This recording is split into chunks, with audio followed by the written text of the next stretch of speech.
우리 계속해서 금요일 저녁은 우리 예수님이 가르쳐 주신 기도에 대한 내용들로 계속 살펴보고 있고요. 그것을 통해서 우리가 정말 하나님과의 대화, 이 기도를 어떻게 할 수 있는지 먼저 하나님께서 주님을 통해서 가르쳐 주신 내용들을 기본으로 해서 잘 배워보고 있는 중에 있습니다. 자, 오늘 지난주에 이어서 이번 주는 하나님에 대한 이야기 그 다음번 바로 우리에 대한 간구 두 번째 시간이 되어지는데, 구성적으로는 바로 내용 자체가 우리의 죄를 사하여 주시옵고 죄 용서에 대한 내용들인데, 중요한 거는 지난주에 어떤 말씀을 되짚어봐서 기억을 하실지는 모르겠는데, 지난주의 기도의 내용들 단 한마디로 하면 뭐라고 그랬을까요? 간구가 우리에게 일용할 양식을 주시옵고에 대한 내용인데, 이거를 쉽게 뭐라고요? 그쵸, 밥 주세요 이거였죠. 밥 주세요. 자, 밥은 어떻게 필요하다고요? 언제 필요하다고? 또 어떤 식으로 우리가 구해서 먹는다고요? 한 번 먹으면 한 달을 견딜 수 있나요? 아니라 그랬죠. 데일리, 매일마다 하나님 앞에 구해야 한다라고 말씀을 드렸습니다. 자, 그런데 오늘 다루게 되어지는 죄에 대한 용서, 이것도 한 번 용서를 구하고 땡! 자, 이게 아니라 이 죄에 대한 용서에 대한 부분도 데일리입니다. 날마다 하나님 앞에 죄에 대한 용서를 구해야 하는 항목이 바로 죄에 대한 내용이다라는 건데요. 자, 특별히 밥 주세요라고 말하는 기도에서 이 밥이 그냥 우리가 말하는 쌀밥, 꽁보리밥 이런 걸 말하는 게 아니라 그랬어요. 그죠? 우리가 일상의 삶 가운데 누리는 일반적인 하나님의 은혜를 대표하는 말이다. 따뜻한 태양빛, 또 우리가 함께 만나게 되어지는 수많은 좋은 사람들, 우리가 누려가는 일상의 여러 가지 내용들이 다 하나님이 공히 우리 예수를 믿는 사람이나 그렇지 않은 사람 모두에게 주신 일반적인 은혜다라고 말씀을 드렸고, 자, 그러나 오늘 다루게 되어지는 이 죄 용서에 대한 부분들은 일반 은혜라고 표현하지 않고 특별한 은혜다 이렇게 표현을 합니다. 그래서 특별 은혜에 해당되는 내용인데요. 이 특별 은혜라는 것은 하나님이 성도에게 주시는 구원의 은혜를 말하는 겁니다. 구원의 은혜. 우리가 이 구원을 통해서 바로 지옥 백성에다가 천국 백성, 하나님 나라의 백성으로 완전히 신분이 바뀌는 그런 특별한 내용들이기 때문에 특별한 은혜다 이렇게 말하는 것이고, 단순히 죽어서 천국 가는 것만을 말하는 것이 아니라 우리와 하나님과의 관계가 회복되어진다라는 의미에 있어서 특별한 은혜다라고 말할 수 있다는 거죠.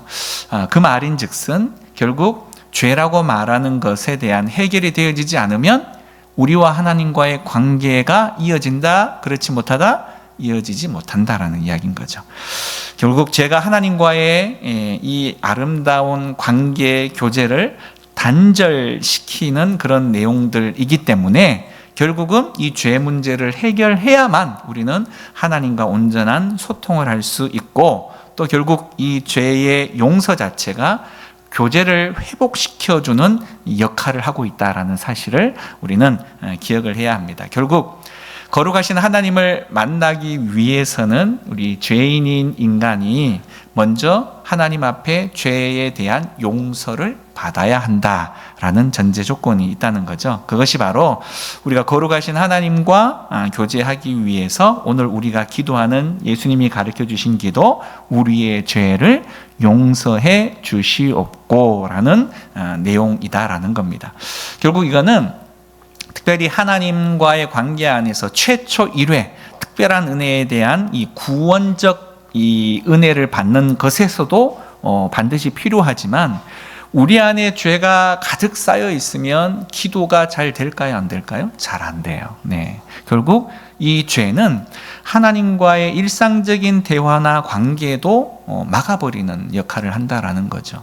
이것은 단순히 하나님과의 문제만은 아닌 것 같아요. 사람 사이의 관계 안에서도 뭔가 불편한 상황이 벌어지면 대화하기가 어려워지죠. 네, 결국 이 죄라고 말하는 것은 관계를 좀먹기도 하고요, 관계를 단절시키는 아주 요인이 되어진다라는 겁니다. 결국 아담이 불순종에 처음 짓게 되어지는 원죄, 이것을 원죄라고 표현하는데요, 이 원죄를 범한 이후에 태어난 이 세상의 모든 아담의 후손들은 사실상 태어나면서부터 이 아담이 가지고 있었던 이 원죄의 책임, 이것을 그대로 물려받게 되어졌습니다. 그래서 우리 가끔 신앙을 처음 가진 사람들이 이런 질문을 던지는 경우를 듣게 되죠. 금방 태어난 아이, 뭐 지금 했는데 꼴까닥 했어요.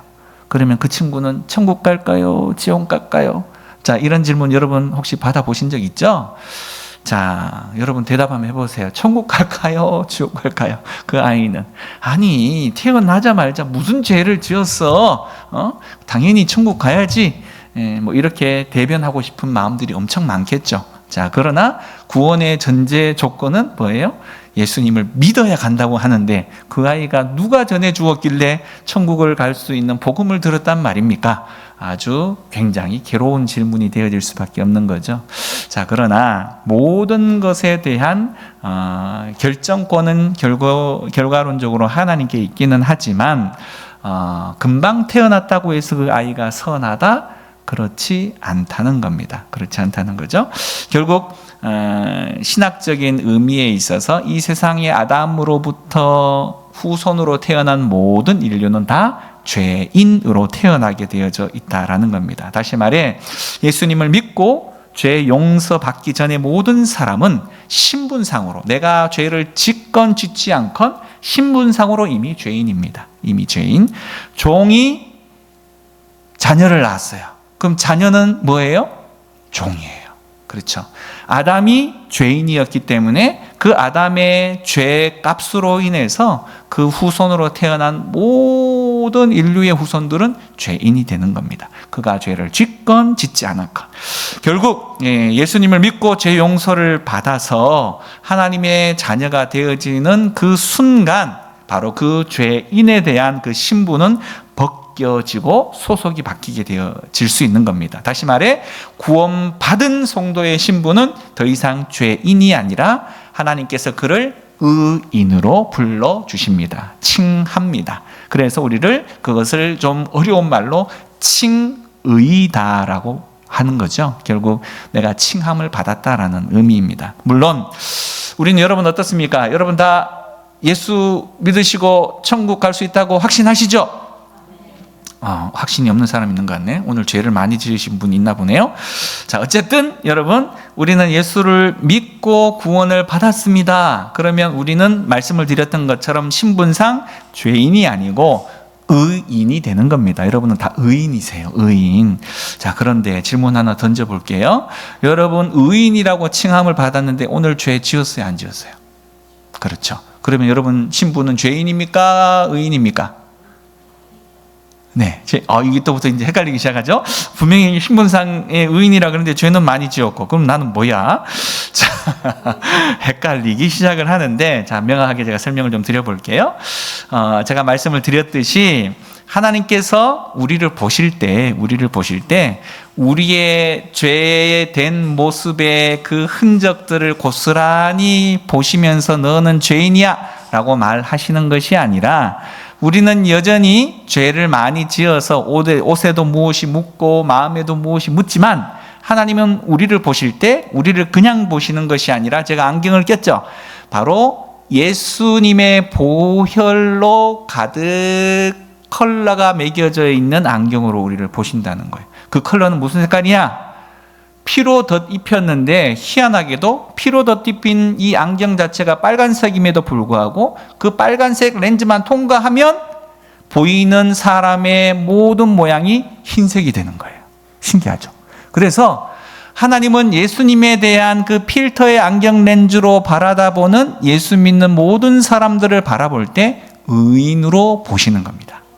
그래서 우리는 죄를 짓지만 우리를 하나님께서 의인이라고 칭해 주신다. 그 이유는 오직 다른 거 하나, 내가 잘해서가 아니라 하나님 눈에 끼어 있는 이 안경 때문이에요. 이 안경은 오직 예수님의 보혈 때문이다라는 거죠.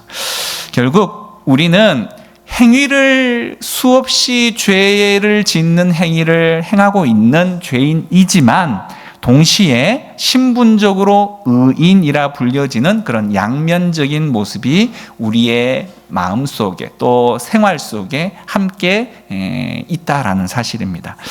자, 그런데 우리 이런 이야기를 좀 여러분 혹시 들어보셨는지 모르겠습니다. 죄에는 무게가 있을까요? 죄에는 크기가 있을까요?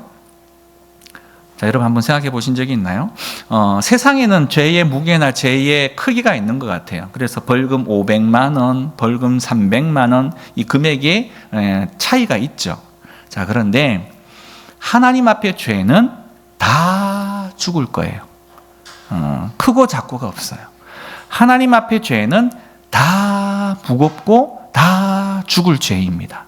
그래서 하나님은 죄 자체를 미워하세요. 죄 자체를 미워하시는 겁니다. 자, 이 이야기를 조금 더 깊이 이야기하면 이 시각이 하나님과 우리가 다르기 때문에 우리는 죄를 너무 쉽게 본다라는 겁니다. 아, 이 정도 죄는 거짓말, 요즘은 하얀 거짓말 이렇게 이야기하죠. 네, 하얀 거짓말, 빨간 거짓말, 우리는 어떤 것이 크다 적다, 좋다 나쁘다 이렇게 표현하지만 거짓말은 거짓말입니다. 그죠?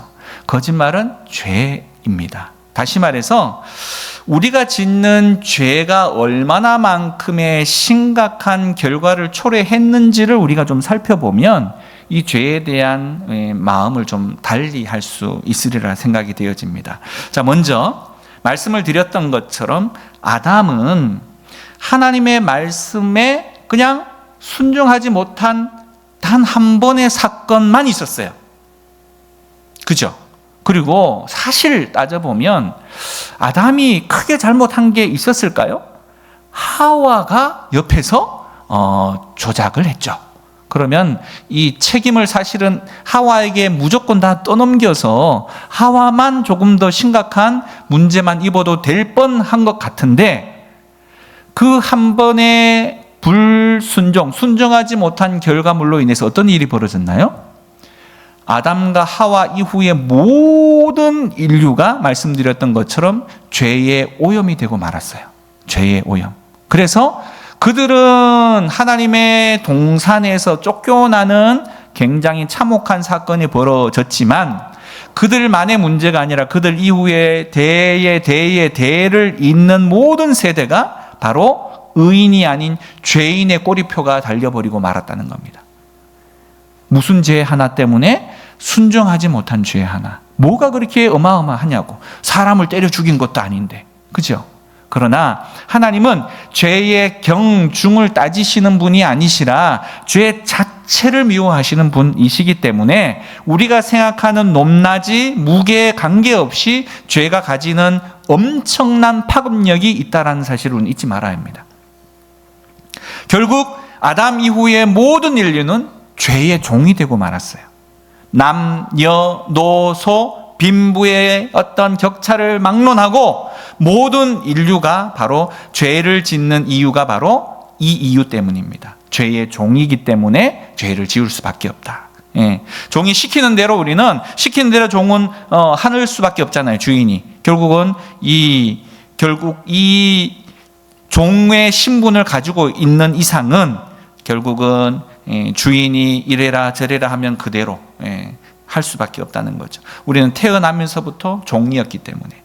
뿐만 아니라 죄가 가져다 주는 아주 큰 파급력 중에 하나는 우리의 이성, 우리의 이 심장인 감성, 그리고 우리의 의지, 이 모든 것들이 우리의 인격이라고 말하는 그 안에 포함되어져 있는 지성, 감성, 의지, 이 모든 것들이 다 오염이 되고 말았어요. 오염이 되고 말았어요. 그래서 우리가 가지고 있는 지적인 능력이나 감성적인 이 내용을 가지고 하나님을 알 수가 없어. 만날 수가 없어. 찾아낼 수가 없어. 그리고 우리의 힘과 의지를 통해서 우리 스스로가 신앙을 유지할 수가 없습니다. 사실은 이 아담이 타락하기 전에는요, 하나님께서 바로 이 아담의 머리와 마음 속에 하나님을 아련할 수 있는, 깨달을 수 있는 지성을 주셨어요. 자, 이 지성의 대표적인 표현에 대한 방식이, 결과물이 무엇인지 여러분 아시죠? 아담에게 주신 처음 하나님의 명령이 뭘까요? 직업을 주셨어. 뭐죠? 장명소. 동물들의 이름을 지으라 그랬잖아요. 목이 기네? 기린. 네. 코가 기네? 코끼리. 자, 이렇게 장명을 했습니다. 그런데 그것이 그냥 나는 그냥 부를래 이렇게 우리는 생각할 수 있을지는 모르겠지만 정말 적합하게 지은 이름이라는 거예요. 결국 그것은 지혜로부터 발견되어진 내용입니다. 결과물입니다. 하나님이 아담에게 주신 지혜가 있었어요. 이 지성, 그 지성은 단순히 이 세상적 지성만을 말하는 것이 아니라 하나님의 지혜예요. 하나님의 지혜. 그런데 이 타락하고 난 이후에 그 지적인 능력마저도 오염이 되고 말았다는 거예요. 감성, 하나님을 사랑하는 마음이, 우리와 아담의 이 감성은 전혀 다른 감성입니다. 그런데 이 감성마저도 죄를 짓고 난 이후에 오염이 되고 말았어요. 네, 하나님을 사랑하는 마음이 그렇게 뜨겁지 못합니다. 또 우리의 의지도 그렇게 아담의 의지와 우리의 의지는 완전히 차원이 다른 상황이라는 거죠.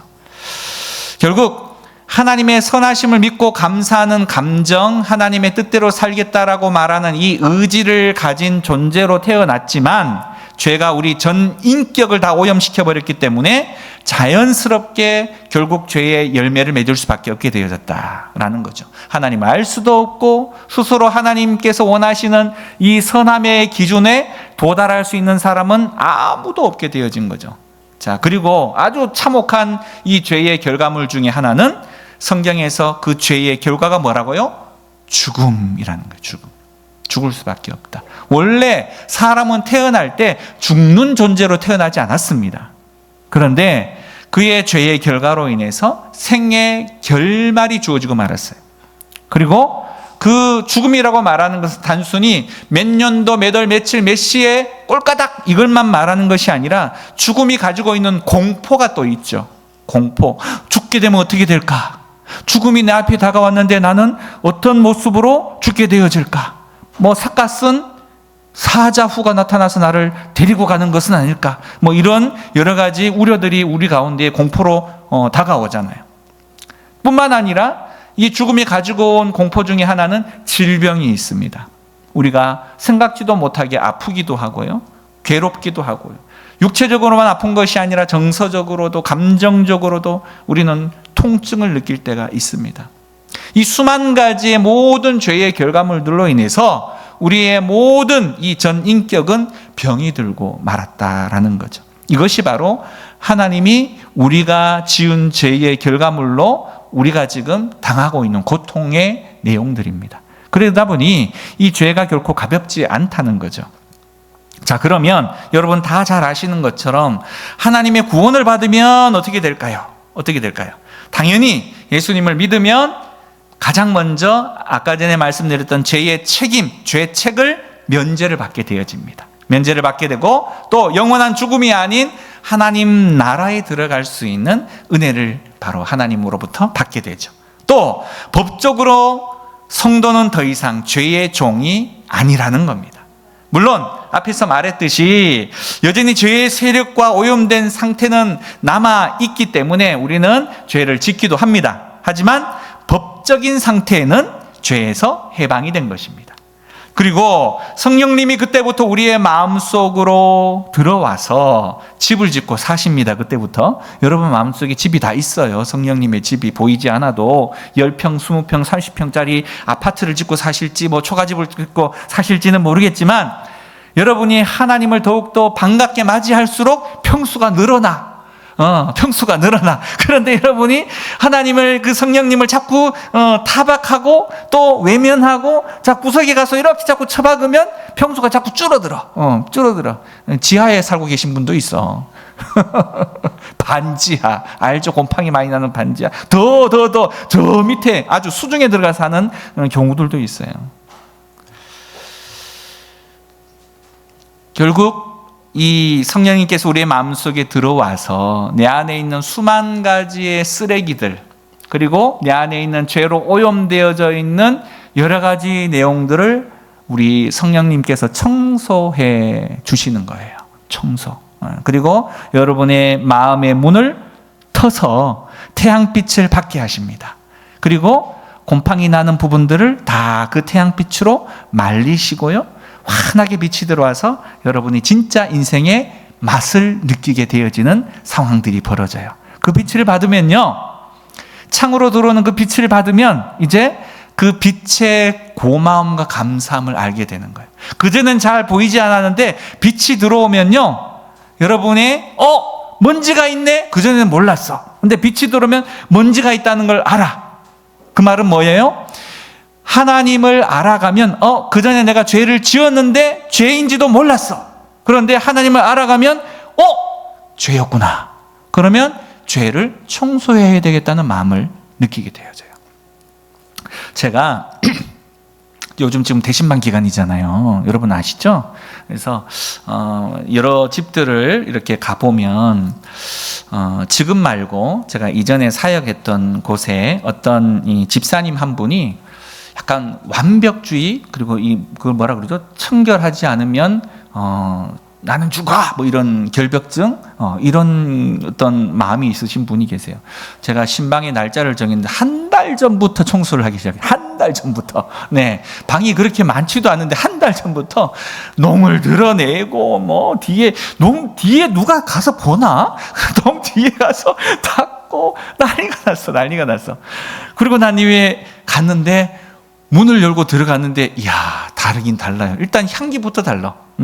향기부터 방향제를 뿌렸는지 향기부터 다르고, 또 그냥 뭐가 그늘이 없어. 그냥 다 그냥 반짝반짝거려. 그냥 이렇게 혹시나 싶어서 요렇게 닦아봤는데, 우와, 아무것도 없어. 진짜 아무것도 없어. 자, 그러니 어떤 게 생각이 나냐면 갑자기 바닥에 앉는 것 자체가 조심스럽더라고. 너무 깨끗하니까 내가 혹시 먼지라도 묻혀서 왔으면 여기 또 지저분해질까봐 조심스러웠는데, 그렇게 깨끗해서 먼지 하나 없는 집이었는 줄 알았는데, 제가 좀 덥네요. 그랬더니 목사님, 제가 좀 이렇게 환기를 좀 시킬까요? 창문을 딱 열었어요. 어떤 일이 벌어진지 알아요? 창문을 열었는데 안 그래도 방 안에 이 전등불이 많아서 환하기는 했지만 문을 탁 여니까 밖에서 태양빛이 쫙 들어오는 거예요. 그런데요, 여러분도 한번 집에 가서 테스트를 해보세요. 태양빛이 딱 들어오니까 빛 사이로, 우와, 공중에 떠다니는 먼지가 얼마나 많은지 그전에는 전혀 보이지 않았는데, 태양빛이 들어오니까 먼지가 공중에서 그냥 붕붕 떠다니는 게 다 보이기 시작하는 거예요. 여러분, 우리는 나름대로 다 착하다 그래요. 그죠? 나는 교회도 다니고요, 특별히요, 또 뭐도 하고, 저는 특별히 죄를 짓는 것도 없고, 나름대로 그냥, 성인처럼 그렇게 지내고요, 다른 사람 맛있는 거 잘 사주고요, 네. 착하다고 스스로 아니라고 하지만 내 마음속에는 나는 좀 착한 걸, 이렇게 생각을 하는 경우들이 많다는 거예요. 그런데 그런 사람조차도 하나님을 만나고 성령님의 은혜가 그 심령 가운데 찾아오면요, 와, 내가 이렇게 마음이 악했구나를 발견하기 시작을 합니다. 겉으로는 잘 다른 사람에게 베풀고 하는 것처럼 보였는데 속으로는, 아니 내가 이만큼 베풀었으면 10번을 사줬으면 한 번은 사줄 수가 있어야지. 어떻게 10번을 사줬는데 한 번 이렇게 안 사준단 말이야? 나도 모르게 내 안에서 반발심이 생기기 시작을 하는 거예요. 그거는 나만 알아.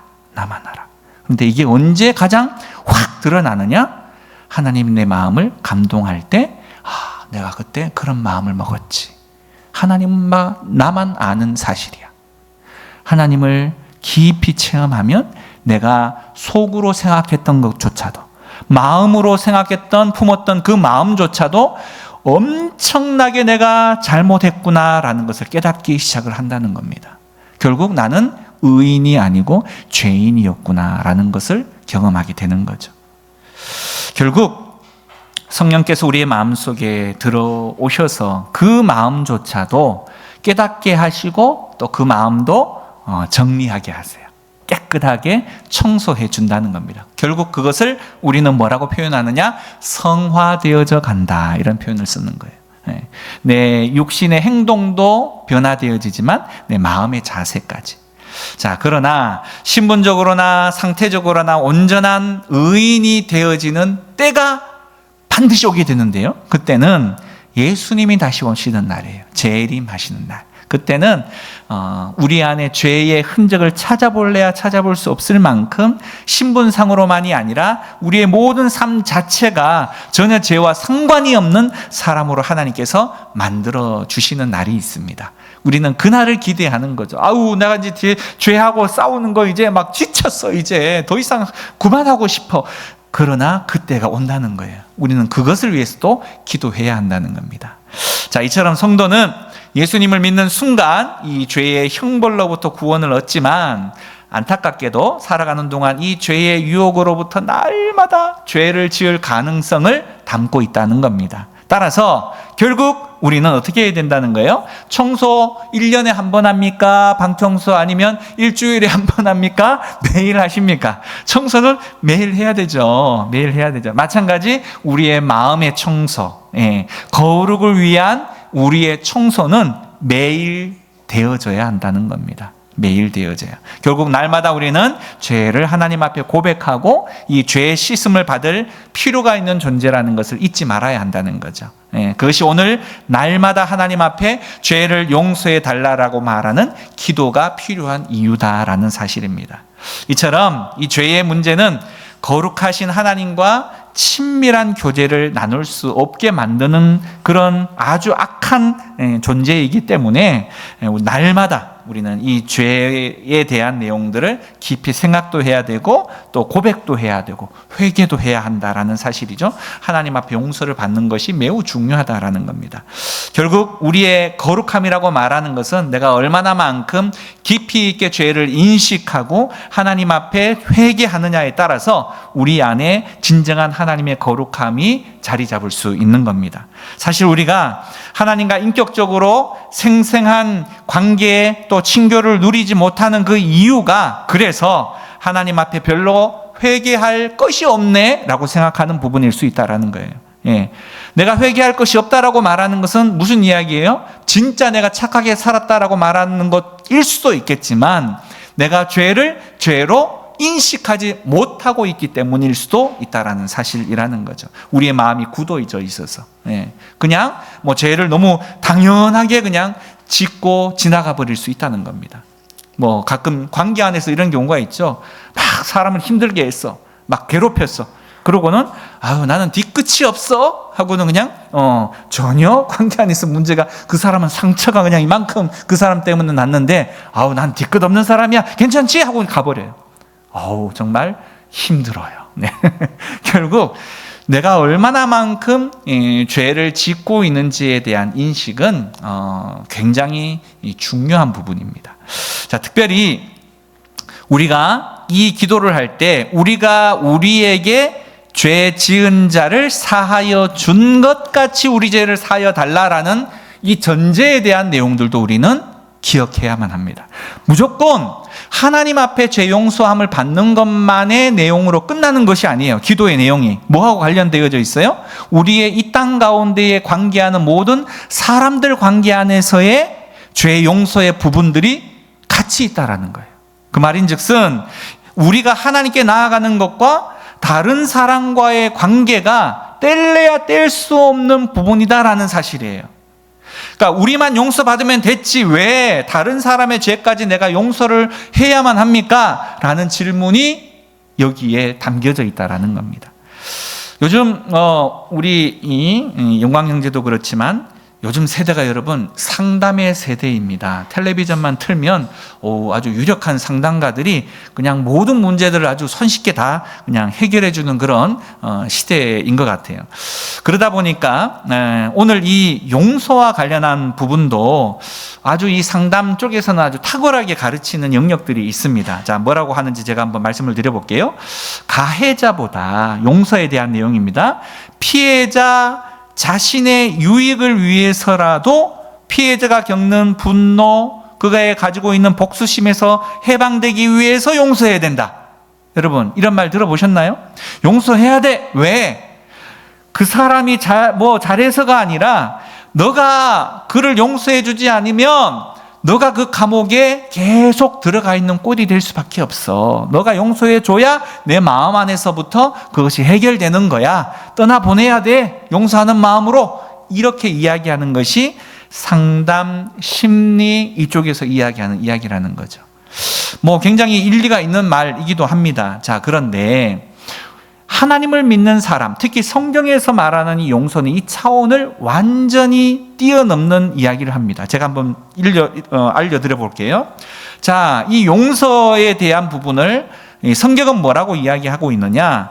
성도가 용서해야 하는 이유는 가장 먼저 하나님 때문입니다. 하나님 때문. 자, 무슨 이야기냐? 우리의 모든 용서는 하나님으로부터 우리가 용서받았기 때문에 용서하는 거예요. 하나님이 우리를 용서해 주셨듯이 우리도 다른 사람들의 죄를 용서해 주어야 하는 것은 옵션, 선택사항이 아니라 필수 조건이라는 거예요. 또 우리의 용서는요, 다른 사람에 대한 사랑을 기반으로 해야 하는 것입니다. 자, 무슨 말이냐? 용서는 그냥 용서로 그치는 것이 아니라 용서의 구체적인 이 사랑의 표현입니다. 사랑의 표현 자체가 용서라는 거예요. 용서. 그냥 나 너 사랑해 이걸로 끝나는 게 아니고, 사랑이라는 말을 했다고 한다면 그가 가지고 있는 연약함을 다 내가 용서해 주는 거예요. 용서해 주는 거예요. 그래서 용서라고 말하는 것은 다른 사람을 불쌍히 여기는 마음이고 다른 사람을 사랑하는 마음의 표현이라는 사실을 잊지 말아야 한다는 거죠. 그래서 죄를 지은 가해자는 피해자에 대해서 사실상 여러분 요즘은 조금 정신적 이상을 가지고 있는 사이코패스나 이런 특정한 사람들을 제하고 말씀드리는 겁니다. 죄를 지은 가해자는 좀 돌아보면 내가 저 친구인데 내가 잘못했어.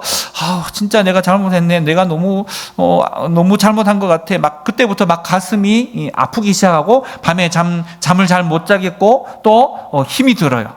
이런 가책을 느끼니까. 그걸 깨닫게 되어지면 그 사람에 대해서 죄책감을 막 가지게 되어지는 경우죠. 그러면 이 사람이 결국은 잘못은 했지만 그 죄책감 때문에 계속해서 힘들어 할 수밖에 없다는 거예요. 가해자가. 그랬을 때 그를 괜찮아. 내가 너 용서해 줄게. 라는 이 용서를 해주는 것 자체는 결국은 그가 가지고 있는 이 죄책감의 무게, 그리고 이 죄책감의 이 사슬에서 풀어지게 만드는, 해방시켜주는, 도와주는 그런 역할을 한다라는 겁니다. 용서 자체가. 그래서 마땅히 상대에 대한 사랑의 마음을 갖게 되어진다면 그의 어깨에, 마음속에 담겨져 있는 그 무게의 이 무거운 돌들을 내려놓게 해 주어야 한다라는 거죠. 죄책감. 물론 아까 말씀드렸던 것처럼 가해자가 전혀 죄책감을 느끼지 못하는 병증을 보이기도 하지만 기본적으로는 죄를 지은 사람들은 이 죄책감을 가지게 되어져 있다는 거죠. 하나님이 허락하신 이 마음이라는 겁니다. 양심, 보편적 양심.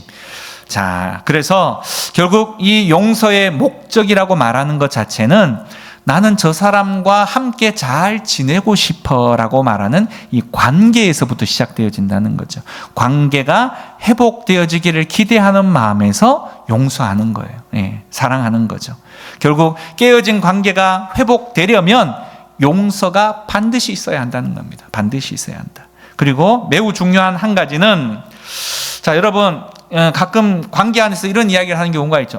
그래, 나 너 용서할게 말했어요. 자, 그럼 진짜 이걸 용서 받았단 말이야? 야, 정말 좋네, 감사하네 그랬는데 다음에 비슷한 실수를 하나 했어요. 조그만 실수를 했어요. 그런데 용서해 준 사람이 뭐라고 하는지 알아요? 너 10년 전에 나에게 그 일 했었지, 5년 전에 그 일 했었지. 용서했다고 해놔놓고 10년 전 이야기를 꺼내고 20년 전 이야기를 꺼내고, 그러면 그 사람은 용서한 거예요, 안 한 거예요? 용서 안 한 거예요. 그래서 결국 우리가 용서라고 말하는 이 표현은 다시는 죄를 거론하지 않는 거예요. 그래서요, 하나님께서 우리를 용서하실 때 용서했다라는 표현을 어떻게 쓰는지 알아요? 하나님께서 우리의 죄를 용서하실 때는 그 죄에 대한 내용을 동이 서에서 먼 것 같이라는 표현을 써요. 여러분, 동과 서는 몇 킬로미터 정도 거리가 있나요? 동에서 서. 한번 재본 사람. 어디서부터가 동이에요? 동해부터가 동인가? 서해까지가 서해인가? 여러분, 동은 방향이지 지점이 아니잖아요. 무슨 이야기냐? 동에서 서라고 말하는 것은 한계점이 없어요. 한계점이. 다시 말해서 동이 서에서 멀다라는 것은 영원한 거예요. 완전히 잊어버린 걸 말하는 거예요. 완전히 잊어버린 거. 하나님은 이렇듯 용서라고 말하실 때 잊어버리신 거예요. 잊어버리신 거예요. 더 이상 이야기하지 않아요. 그런데 사람들은 용서했다고 하면서 끊임없이 기억해내잖아요. 끊임없이 억지로 기억해내. 안 됩니다. 안 됩니다. 결국 우리의 용서는 완전한 용서가 되기 위해서 하나님 우리에게 때로는 치매까지는 가면 안 되겠지만 망각의 은혜를 주십시오. 네, 망각의 은혜. 그의 내용도 필요할 것 같습니다. 그렇다면 자, 먼저 우리가 하나님 앞에 용서를 구할 때 결국 이거를 회개라는 표현을 쓰잖아요. 회개할 때 하나님 용서해 주세요. 땡! 네, 이걸로 끝나는 형태의 방식이라기보다는 이 하나님 앞에 용서를 구할 때도 과정과 단계가 필요합니다. 자, 무슨 이야기냐? 아까 말씀을 드렸던 것처럼 우리가 죄를 통해서 전 인격이 다 오염이 됐다고 말씀을 드렸어요. 지식적인 거, 성, 정, 의, 지정의, 다시 말해서 우리의 감정적인 거, 또 의지와 관련한 내용들이 다 오염이 됐다고 말씀을 드렸습니다. 이 단계를 거꾸로 밟는 거예요.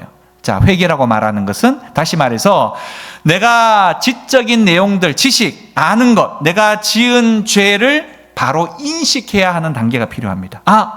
내가 죄를 지었어요.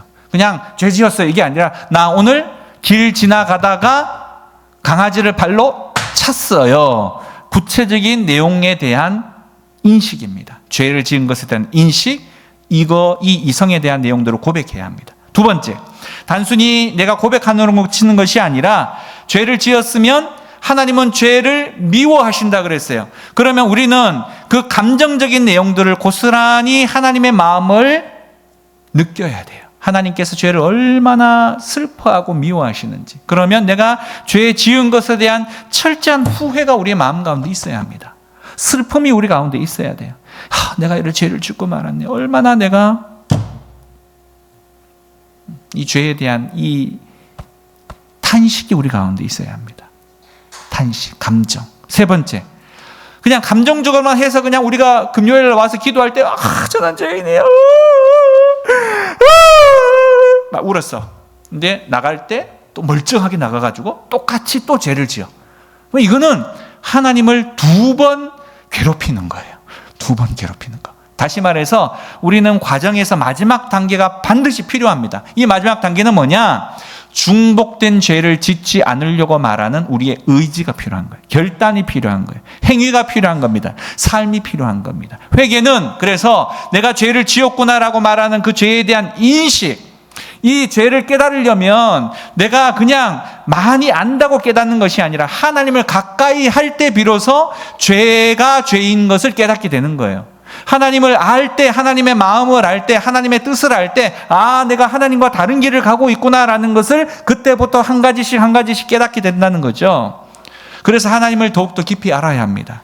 그리고 깨닫게 되어지는 그 죄에 대해서 내가 느끼면서 탄식할 수 있어야 돼요. 내가 이렇게 크게 죄를 지었구나. 그리고 마지막 단계, 그 마음속에 괴로움이나 고통에 대한 내용들을 다시는 벌리지 않게 하기 위해서 결단하고 또 그것을 내 삶 속에서 실천하는 이 의지적인 내용들이 필요하다라는 거죠.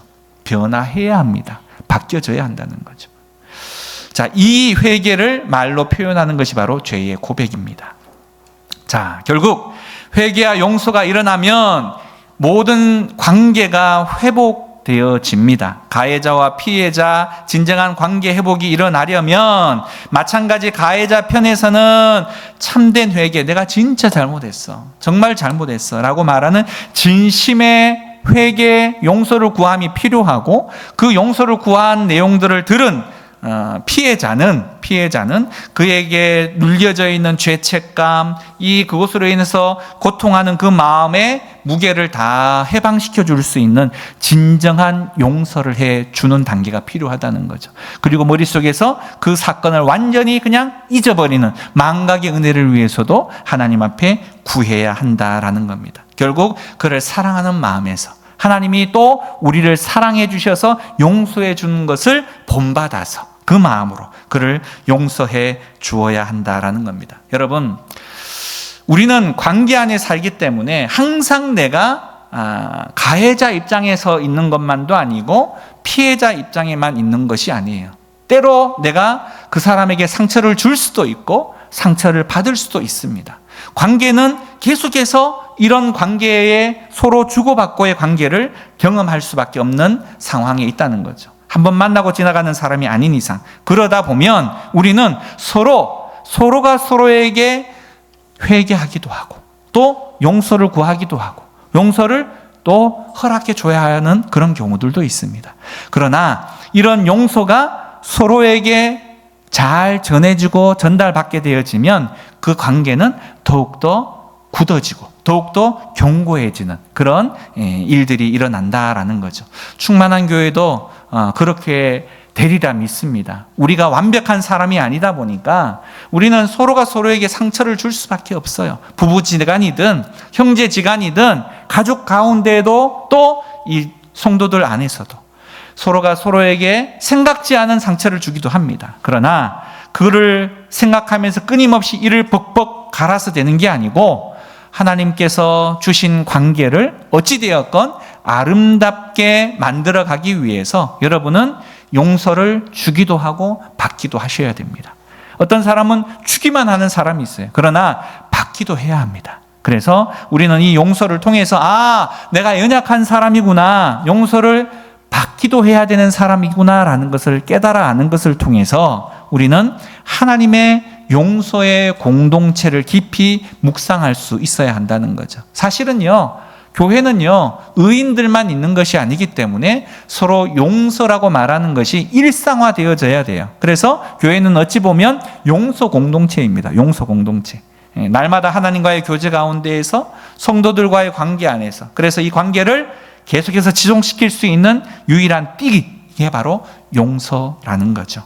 하나님께서 날마다 바로 그런 모습으로 자라가기를 원하시는 뜻이 오늘 우리가 주기도문 가운데 용서라고 말하는 이 내용 가운데 들어있다라는 사실을 잊지 마시고 정말 완벽한 공동체를 기대하기보다 연약하지만 용서를 통해서 견고해지는 공동체를 꿈꿀 수 있는 우리 모두가 되어질 수 있기를 간절히 소망합니다. 이 시간 함께 기도할까요? 들은 말씀을 상고하면서 나는 나의 죄에 대해서 얼마나 심각하게 생각하고 있었는지 한번 돌아보기를 원합니다.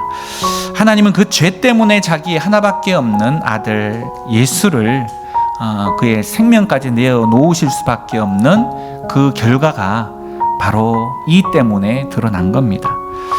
나는 이거는 뭐 그냥 쉽게 지나갈 수 있는 죄 아닌가? 아니요. 우리 주님은 여러분이 그렇게 쉽게 지나갈 법한 그 죄 때문에 십자가 처형을 당하신 겁니다.